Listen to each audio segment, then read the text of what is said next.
Greetings, citizens of Nerdtropolis. Sean Taj here, the mayor of Nerdtropolis, and I have a very special and intimate interview with the legendary comic book artist, writer, and entrepreneur, Todd McFarlane, which took place during San Diego Comic-Con. I wanted to start with everything that started off with Image and Spawn. How has Image and Spawn evolved since the 90s? 1992, we opened the door to the company. And although we knew what we were about to do for ourselves, which was really self-indulging to some extent, we each had a reason why we had tried. We did not know, now that we have hindsight, that what we were going to do was actually going to sort of alter the course of comic book, right? So that this valid option could exist and succeed, right? That's the piece. If you're going to be an option, if you're going to show people there's another path, you have to have success. And so when people go, "Oh, John, you're a huckster, you're selling whatever else," I have to succeed. Any businessman has to succeed, because you'll feel if you walk into a room and say, "Hey, I do this and it didn't work," and then ask them to give you an opportunity. It will never happen. Of course you have to have success. So the success isn't because I want to be rich and famous. The success is so that it will give me another opportunity to keep moving the ball down the road. So Image comic books came out, and now here we are 30 plus years later, and we're not going away.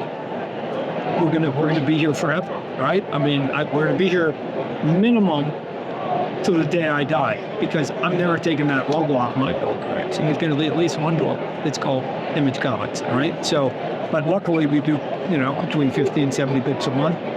People now who work at the big corporations at some point may or may not decide they want to basically scratch an itch and try something else. I'm not saying they have to go through the same path that I did or any of my partners. Everybody has to sort of just live their life they see fit. But if you get to a point where you've got an idea that's bouncing in the back of your head and you can't sort of get rid of it, and you don't want to give it away to the company you're working for now, then you might want to take a sidestep and go do independent comic. And here we are. Oh, by the way, you've got a lot of examples you learn, right? So go after Robert Kirkman, how that independent step went, right? Go after Brian K. Vaughan, how that worked. Well, I mean, I go on and on and on, and everybody didn't have to be a millionaire. It means you can do your ideas. You don't have to wake up and get anybody's approval, and you can feed your family. It's not bad. Yeah. So what was the hardest part starting up Image? What was kind of the biggest learning to be business people. We were artists, and we said, no, we want to do our own thing. And then it was like, oh yeah, wow. Here's the thing, when you work with big corporations, you're taking care of a lot of stuff. Printing, accounting, going to get the paper, shipping, distribution, like all this stuff that's not sexy to artists, right? We think if you want to draw, I want to draw. So we have to figure out the business side of it. So I said to people, I'm bilingual now, right? I understand the whole language part. Now I'm bilingual. I can speak art and business. So either you learn the second language, or you hire and find people that do know that side of it. What you can't do is, and if you're going to get others to do the business side for you, and you're not going to pay attention to what they're doing, I don't think you're in the proper position to criticize something that you're not paying attention to. People aren't mindful. I'm a control freak, and I'm competitive, and I just said, no, I'm not going to let somebody else do. I'm going to learn this other side that helps move my ideas forward. Because then if something goes wrong with distribution or printing or accounting, like, I'm aware of it, and I know I got a leak that's coming down the pipeline, and I can adjust what I'm doing artistically to sort of move around the pothole if I have to, instead of being blindsided by somebody that I wasn't sitting at. Right? So I don't know. If I'm going to go down and blaze a glory, and it's going to be on my own merits. And I can sleep with my own failure better than anybody else's. That way. How did you learn to delegate a lot of the work and stuff like that? Painfully slow. And it would, that piece is, I would argue, is the single most important piece to find out and to learn and get there. So the term I use is jumping, right? And I learned that I'm a 5-ball jumper. That basically means maximum I can do is 5. If you give me a 6th ball, it's out. Not only can I not juggle 6, but all the other 5 balls. The moment you enter a 6-ball into a 5-ball juggler, this is true for anybody. You go to a 20-ball juggler in Vegas, and you introduce the 21st ball because they're already at their max, every ball drops. And I've had those moments in my life, and when every ball drops, it's so brutal. And here's what some of the balls can be. Relationships with people, your class, right? The way that you run your company, like besides your projects, everything drops. And you are infecting other ones. And so why? Because you keep saying yes. Oh yes, yes, yes, kid, you're so hungry for success. But at some point I had to learn the key word, no. Or at least not today. Or if I say yes and I got 5 balls, yes, I have to stop, put one of my 5 down, take the new opportunity and start charging. But I have to be constant with the 5. And so that thing, like you're saying, finding the balance and the delegation, I would argue that single hardest. I'm still learning it every day. That's the big piece. What would your young self tell yourself now? Toy business is kind of hard, besides it being cool, Tom, right? So if I kind of knew everything I knew about toys, I might have counted the 10 that I went, well, let's just make some cool toys. And then it's like, what goes with that, right? So, I mean, it is an industry, right? There's like, whoa, here we go. So you deal with government regulations and the lawyers, I get it's a lot. But I learned it, right? So, but I just wanted to do toys. I wanted to make cool stuff, right? I didn't want to be in meetings with people in 3-piece suits a bunch of time. What didn't you like about the toys that you saw that you said, I wanted to make them better, which you did? You make them bigger, better, I mean, amazing. These are cool. I'm an artist. I like one. Like I like to collect. I'm a collector. Even back then, I collected. I'm not buying that. Oh, it's not cool. If somebody make a cool toy, I'll buy it. Nobody's making a cool toy, so I go on and go make some cool toys. And then others, you see it up here on the floor, others took page out of the wood point, the Tajipour, and went, oh, you can do cool toys, and you don't even have to necessarily go through the big boys. And then when the internet came, sure you don't have to play the same game you used to have to play 30, 40 years ago, and you can succeed to a certain level, right? Game on, let's go. Now there's literally hundreds, if not thousands of cool toys out there right now, right? I'm telling you, 35 years ago, and I used to walk around, and even at Toy Fair, that wasn't true. You did Kickstarter for that first Spawn project. I have that. I love it. It's proudly displayed in my office. So, what made you decide to go the Kickstarter route, and how happy were you with the results of everything?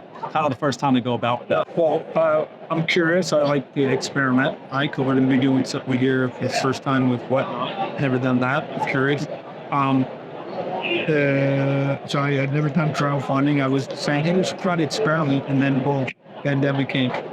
And I went, perfect time to do it. Why? Everybody is in field position doing nothing. Everybody's like, oh no, we don't know what's happening. And when everybody's doing nothing, that's the time with something. Because you don't even got to be pretty. You're really one of the few people doing it. So we came out, set records for backers and money for that category. We hold the record for that category. We just announced yesterday our second audit with and with MVP, our single most detailed figure I've ever ordered. That's That's going to be the next one. There's no reason to say that he did an air. It shouldn't do this much, not roll it. And then first, because now everybody is seeing what the first one was, what the value hopefully is, especially what the quality is of the first one. And it's now a known entity. Before it was like, Todd's going to do some cool stuff. Let's see if it's worth it. Right now that hopefully they all go, yeah, it's worth it. And some people got walked out. So they're going, I'm not missing this. People want to pay a lot for the first series and stuff like that. People missed out on it, so they really wanted to. It's a beautiful piece of work, that Kickstarter. No, I think this next one is step up. Yeah, hey, I'm excited for that one too. So fans are looking forward to the next Spawn feature film. I love the 90s one. I love the soundtrack on it. Did you have any say on the soundtrack? Because I still have that CD today, and I got introduced to so many great artists on that soundtrack. And I was just, I don't know, maybe 8 years old. Yeah. And you know, I remember the soundtrack was, it's like a big deal. Yeah. That even with people who didn't like the movie per se, they went, "It's okay. I like the movie. I like the soundtrack. I like again, there were a lot of smart people that were involved in it, right? So I knew where some of the people were coming on that were sitting and getting the part of the, the album that of the soundtrack to the movie. But it was like they said, Todd, where do you think, right? I mean, the company spends, tens of millions of dollars in that, because I there's times when I can tell you the company should be the one who should be able to determine most of the time how they're going to get their own money back, like CR, because they're the one that have the income, it's their cash, right? So, and I don't mind consulting people who, the one who basically has all financial risk when something. I do get 51% there, but so I want to do an answer's opinion, but we have to do it. This one, in that case, should work on movie. So. When doing this, what emotions did this evoke, putting this cover together for this, in memory of Chadwick Boseman? This is a beautiful stuff. Yeah, I let Chadwick, or the Stanley tribute, was really impressed with him, he gave a speech that I just thought was just genuine from the art. And so I was like, oh, cool. And that was just before they were released and Black Panther. And congratulations to him for all the success he brought there. And that's the time to got the project now. I don't know, it's make decisions along the way creatively, and it's that he's a good guy. It's on his black superhero, and Black Panther's was, and so I just thought the Spawn character would have a kindred spirit with another hero. And Todd, I got this from my neighbor, and he had this since like the early 90s. Is this authentically your autograph? Yes, it is. And that size. He was like, I have all these comics if you want them, and I grew up next to him for a long time, and he got it long time ago. No, I did a couple of signings where I had to go real fast. And back then we used Sharpie, but they were like these thin ones. I actually like them, right? I was actually using these I was doing CGC recently for cards. Yeah. It's really fine point, but this wasn't the go-to kind of. This is what people use back then. But that's. Maybe you could sign on top of that green and do another one on that. That's just a frame. That one's legit. Until next time, Mr. McFarlane. Be good. Well, thank you so much. Everything you said, I'm definitely gonna watch it 5 times and keep motivating myself. It's just one opinion. Go get other opinions. For sure, I always do, but I would definitely want it yours for sure, because you've been doing it a long time, and you got that entrepreneur spirit, which I love. Yeah, I think there's a mixture though between creating, saying it, and having the personality here. Sure. I am fearless, and that's just a personality trait, right? You can't teach that, right? So I could print it all out, go read the 10th step, but you're not fearless. This doesn't work, right? So Thank you so much. Once again, this is Sean Taj, the mayor of Nerdtropolis, and stay tuned for more movie news, reviews, interviews, and trailers.